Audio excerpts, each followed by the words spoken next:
Welcome to This Week in East Brunswick. This week we focus on Flip Schulke's new book, He Had a Dream. Art director Bob Nemser introduces this definitive pictorial essay on Martin Luther King Jr.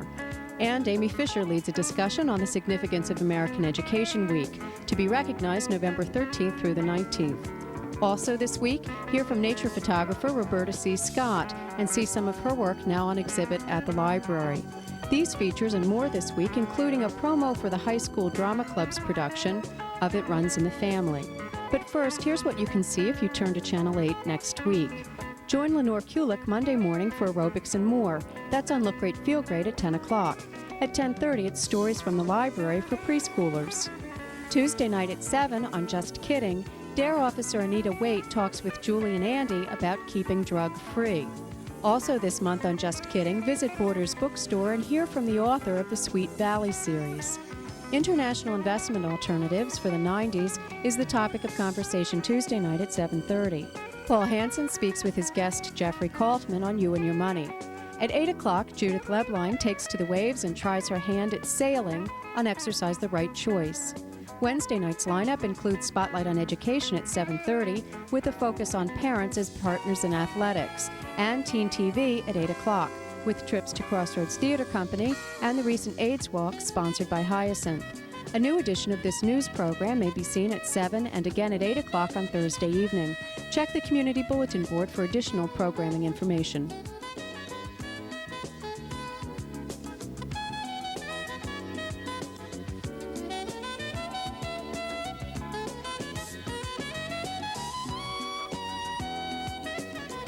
He Had a Dream, a new book by photographer Flip Schulke, will be in the bookstores later this year. The book will contain photos and anecdotes taken by Schulke, who was a close and trusted friend of Dr. Martin Luther King Jr. East Brunswick resident and art director for the project, Bob Nemser, visited our studio. This book is the culmination of all of Flip Schulke's involvement with the civil rights movement and Martin Luther King. He was a close friend of Dr. King, and early on in the movement he hit up a relationship with Dr. King in which they both agreed that Schulke would be the chronicler of King's activities in the civil rights movement. So Schulke had access to certain photographs, photographic situations that no other photographer had access to. For instance, he used to have Sunday dinner at the King household. He was invited, one of the only photographers invited into the church for King's funeral. And King used to call him up whenever an event would happen and say, Flip, this is what's going to happen, and he was there ready with his camera. Through an assignment from Mr. Johnson of Ebony magazine, I did my first assignment on Dr. King in Miami. He was raising money right after the bus boycott ended for SCLC. At that time, I had been reading some of his writings already, and at the end of the evening, I just spoke to him in the church, and he said, come to the minister's house, which I did. And we had all night long, we discussed the problem. Now, I'm 1 year younger than he was, and he was about 29 or 30, and I was 28, 29. And I explained to him that he wanted to know why photography was not done too much of the marches. This is the very early days. And I explained that a photographer has to know beforehand. So he gave me his home phone, and I got his. He got my home phone. And I started learning about what was going to happen before it happened, and I got on the site. Why did King trust Flip?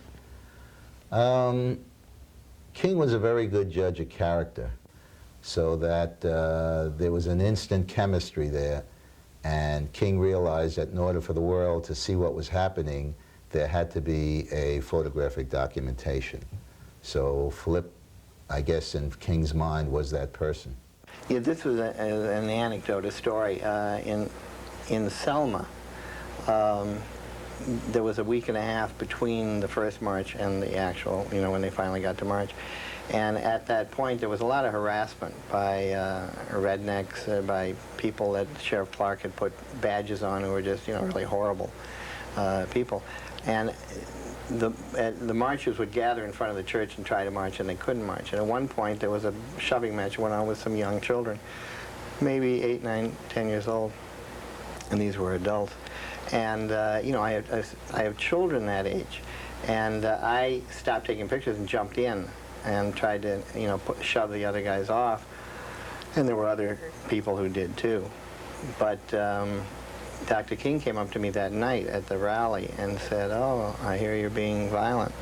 And I said, "What do you mean being violent?" And he said, "Well, you're supposed to practice nonviolence." And I said, "What are you talking about?" And he said, "You jumped in when some children are being hurt. Your job is to show what's happening." He said, "Did you think they were being killed?" And I said, "No, I didn't think they were being killed." So naturally, if they were being killed, you jump in. I mean, you know, really dangerous. He said, "Listen, there's only one photographer who was there at that point. We've been beaten and, you know, murdered for a couple hundred years. What's important is for you to do what you're supposed to do, and that's to communicate to the rest of the world what's going on here." There's an interesting story behind the photograph at the dinner table. Can you tell us about that, I think? Usually, Flip had Sunday dinner at the King household because he said that Coretta made the best Southern fried chicken in the world. And one day, and he used to come over to the house, but he never took his cameras in because that was a time when sort of both men, you know, threw their shoes off and sort of relaxed from their public appearances and talked about just general family matters and being friends. And one day, Flip walked in and Dr. King said to him, "Well, Flip, where's your camera?" So Flip was surprised and he says, "You know, Doc," which is what he called him, you know, that I never bring my cameras in when we're sort of being with the family. He says, "Yes, but it's not every day that you win the Nobel Peace Prize." That was the day he was informed that he won the Nobel Peace Prize. So Flip went to the car, got his cameras, and photographed many shots of Dr. King in his family environment. It was just devastating for me too when he died, and it's very hard to photograph. It's very hard to photograph through tears. Now, I mean, this is 25 years later, and I have done a few interviews, and I break down once in a while if I have to really get deeply into it, especially if I'm looking at my own pictures while I'm talking to an interviewer, because this brings it all back. There's a picture of Harry Belafonte with a tear going down his eye at the funeral. And that's the hardest picture in the world for me to look at. And Coretta is just devastated in the photograph. Now, I was guest focusing because I was crying so much I was at the gravesite that, you know, the hardest thing in the world is to focus through tears. As I understand it, Flip's recently won a prestigious prize himself. Can you tell us about that? Oh, yes.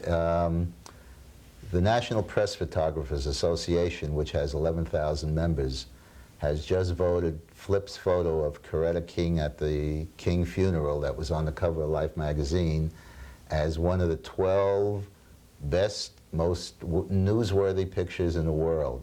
That's along with Neil Armstrong's picture of the moon landing and some other famous pictures. And in June 7th, he's going to be honored at the convention in Washington, D.C. for that photo. The book, He Had a Dream, will be in the stores next month. To hear more of the interviews with its art director Bob Nemser and photojournalist Flip Schulke, tune into This Week in East Brunswick again next week.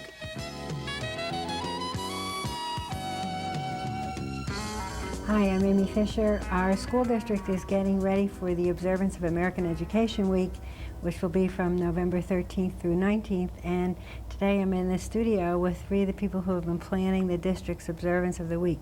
First is our superintendent, Dr. John Kopko, and then we have Mrs. Kathy Schwartz, who's the president of the East Brunswick Education Association, and Mr. Robert Flood, who's the president of the East Brunswick Principals and Supervisors Association.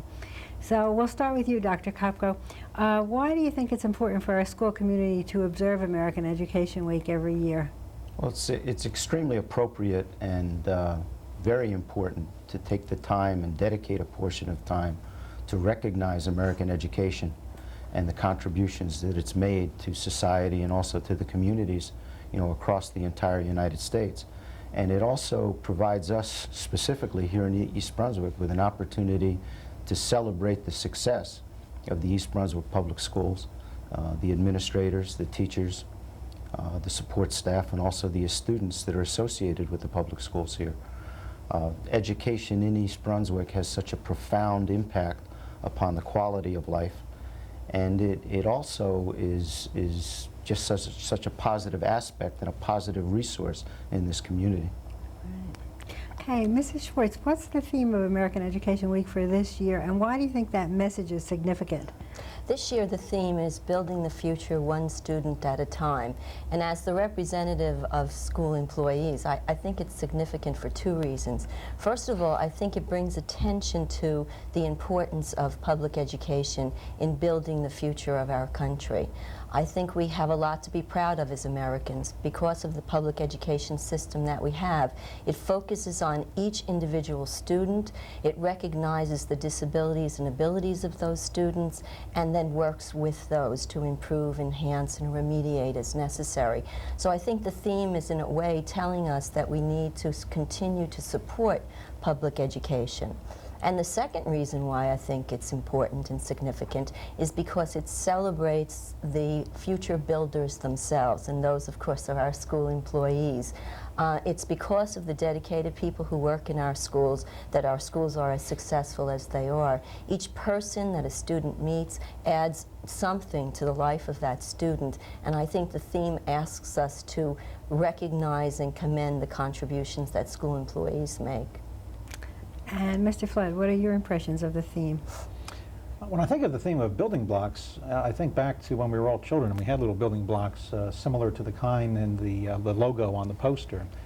But more seriously, I also think of it in terms of the units of study that we deliver. Teachers teach lessons, and they're part of chapters of study, and those chapters are part of units, and they're part of bigger blocks, which are curricula.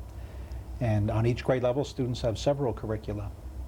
But I also think of it in terms of the partnership that building blocks are for education. The parents are a building block, and the Board of Education, and the community, and the teachers, and the administrators. And together, when we all do what is best for students, we construct a pretty nice edifice out of those building blocks. I also think of it in terms of the individual talents of students. Each building block, in a sense, is trying to make a student be successful. And when our building blocks are finished, we have students that are talented in music, or perhaps their expert talent is in chemistry or in geography or in one of the other disciplines that we teach. What are some of the activities that have been planned for the week this year? We've built upon some of the activities we've used successfully in the past. For example, our 11th grade students have been engaged in an essay on the theme. And some of those essays have been selected to be part of public service announcements here on Channel 8. We've also had public service announcements by representatives of the East Brunswick Education Association and the East Brunswick Principals and Supervisors Association. Another thing we've done is, and teachers really like this a lot, we have thank you note cards that are being distributed to teachers on grades 7, or to students on grades 7, 9, and 12. Those cards are sent back to teachers, former teachers that those students had and who perhaps motivated them in a particular way. Teachers really enjoy going to their mailboxes and receiving those thank you cards during American Education Week. Right. The final thing is that we have, as a little token of appreciation to all of the educators and all of the support staff in the district, we have the high school print shop making up notepads that people can use. And those are being distributed during American Education Week. Mrs. Schwartz, what else will be happening? Our idea was to ensure that as many people as possible were involved in the theme. So what we asked our elementary people to do was to have each student in the elementary school complete one of those building blocks that Bob referred to, and they'll be on display in the elementary schools. In the secondary schools, there will be a display in the libraries on the theme, and there's also a display here in the public library. The Board of Education and the Town Council have passed proclamations announcing American Education Week. We're doing this interview to get as many people as possible to know about it, and our association, the East Brunswick Education Association, will be running an ad celebrating the good news about East Brunswick Public Schools. So all in all, we hope that our message gets out there, that people know it is American Education Week and join us in the celebration of it. Great. Okay, Dr. Kopko, is there anything you'd like to add? Well, I'd just like to say that the success of the East Brunswick Public Schools is not something that just happened accidentally. It really is the result of an awful lot of hard work, commitment, and dedication from all of the educators and the support staff, the administrators that are involved with the school district. And I would like to applaud them, each and every one of them for their efforts, on behalf of the children here. I'd also like to compliment the unified spirit of cooperation that makes such a difference in this school system as well. And finally, just to extend my sincere pride in the accomplishments to the children of the school district. I'm very proud to be the superintendent of schools here. Thank you very much. Thank you. Thank you. Hi, I'm Kathleen D. Simon, Guidance Secretary at Churchill Junior High School. School staff members whose contributions to education need to be recognized will be honored on Wednesday, November 16th during American Education Week. Schools can't run without support staff. The van driver who brings children to school, the secretary who handles everyone's crisis, the custodian who makes the environment pleasant. These are some of the beyond the classroom personnel who understand that our future is built one student at a time. A child learns from every adult in a school. Think of all the people a child encounters. Cafeteria workers, maintenance staff, paraprofessionals, secretaries. These people work tirelessly because they know it takes the whole school community to educate a child. Wednesday, November 16th, is Educational Support Personnel Day. It's a great time to say thanks for a job well done. This message is brought to you by the East Brunswick Education Association and the East Brunswick School District, people who care about your kids. Not surprisingly, nature photographer Roberta C. Scott is an avid environmentalist. We asked her why, for the last 15 years, she's chosen to photograph wildlife. I guess I've just always been a city girl with a country heart, and just always loved the outdoors. And I guess it just came pretty naturally to embrace the outdoors. Any subject matter in nature was appealing to me, and also it's very spiritual for me. I find that it gives me a great deal of spiritual contact, with my higher power. What challenges do you face in photographing wildlife? Nothing stays the same for me in nature. It's always different. And times of day also make a difference at what you're going to see in the afternoon light, like with a flower that may only bloom later on in the day as opposed to early in the morning. Some will open up in the evening and close by morning. So again, you have to have a real understanding, I think, too, of nature, the different forms of nature, so that you know where to be when in order to capture that particular scene. Also, when you're getting back to animals and wildlife, I think you have to have a real understanding too, because if you get too close to certain forms of wildlife, they're not going to like it, and you might be in danger. So you have to, again, be able to, and not also, I guess another thing I want to say is that, I was always afraid of snakes. But I knew that I was going to be out there in the woods in places where snakes were going to be, and I didn't want to be discouraged, from being in those places.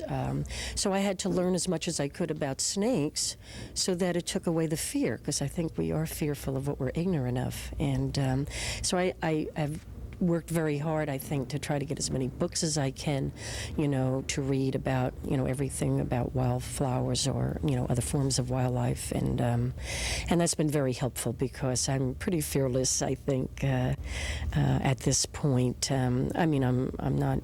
you can't be stupid.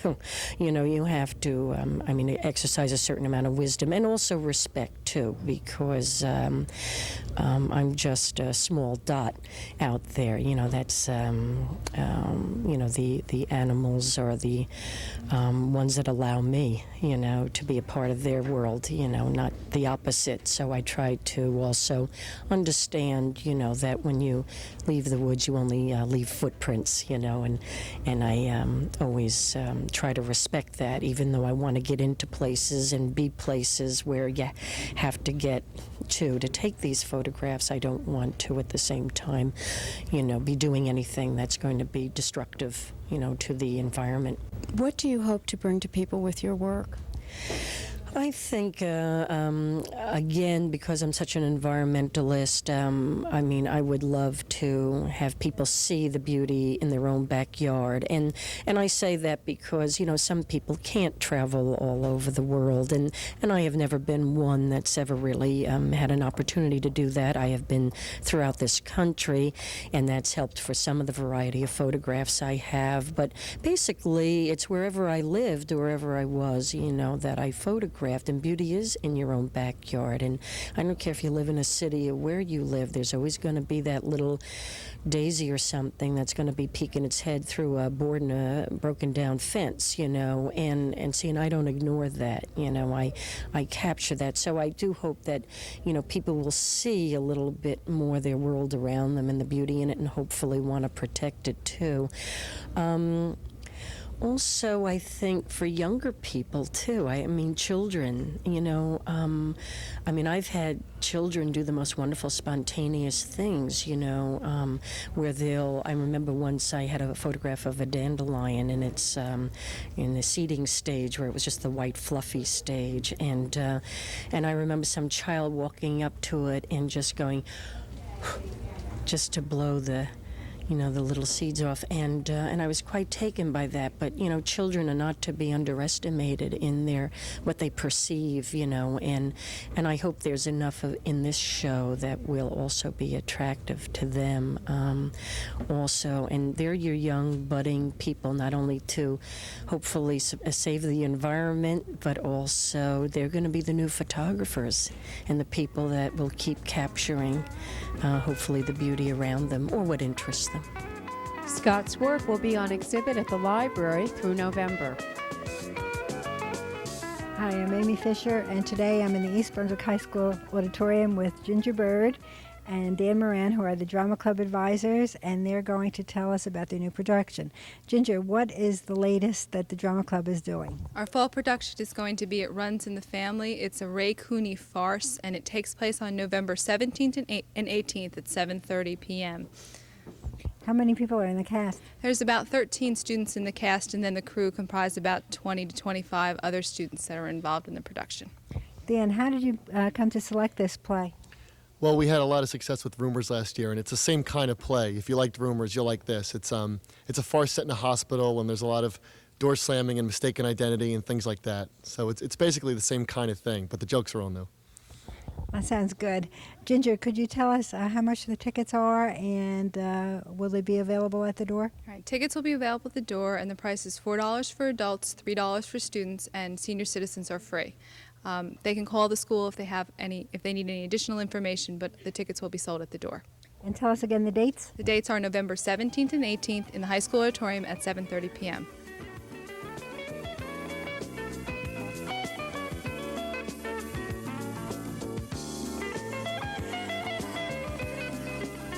I'm Chakunta, and I'm a junior at East Brunswick High School.